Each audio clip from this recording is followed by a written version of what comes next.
And so what does the next 20 years look like, Linda? Like, what are we, I mean, can we look into the future here? I can't even, it's so, unimaginable, like where you could, you took it from this tiny little thing, with these couple entrepreneurs starting out to like this global powerhouse that's transforming economies. What can you do now? Like, I know that you think big, so like I'm curious to know what this looks like. Well, What can we do? What can we do, right? What can we do? Because I'm on the team. You're on the team. Well, first of all, I think that, I mean, Endeavor, you talked about Endeavor being self-sustaining. Endeavor Catalyst, the returns, 50% of the returns go to sustain Endeavor. And we've had really great early exits, but I won't stop until that we are completely self-sustaining based on the success of our very entrepreneurs. And then I want all of our boards to be populated by Endeavor entrepreneurs, right? Which we have actually in Argentina, and there are other pockets where the entrepreneurs are now becoming the dominant forces. But to me, the spirit of this has been of by for entrepreneurs, right? And I think that we needed some of the elder statesmen and the big business leaders in every market to give us a push and to open the doors and open the networks.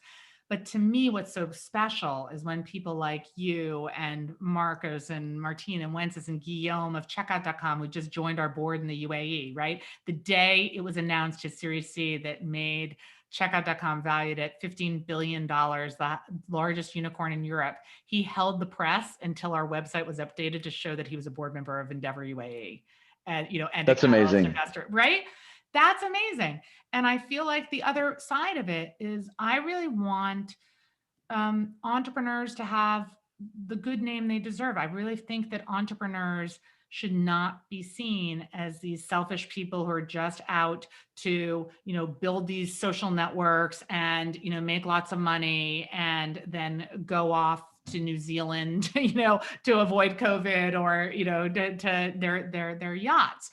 I feel like the entrepreneurs that I know and love are people who believe in solving problems, and the big problems go beyond the business. And one of the things I was most proud of this year is in about 6 markets, 6 different countries, Endeavor entrepreneurs were the lead of the COVID response.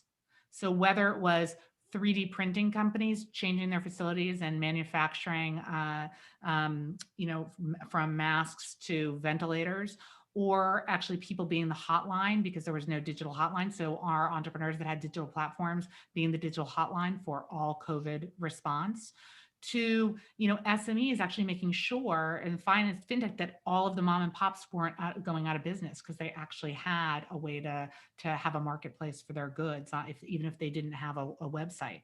So I feel like that's the other thing, is that while we've always defined high impact as growth, right? And not just this little impact, there is that word impact. And if you want to have impact, you have to go beyond, your own employees, your own bank account, your own idea. And that's what our entrepreneurs are doing. And that's, and whether it's through their company alone or through being, founder to funder and sharing their stories. But I really look forward to that story, not written by me, as we've told, but that story being told and creating better lives for people in places where there hadn't really, been as much opportunity. So that's my real dream.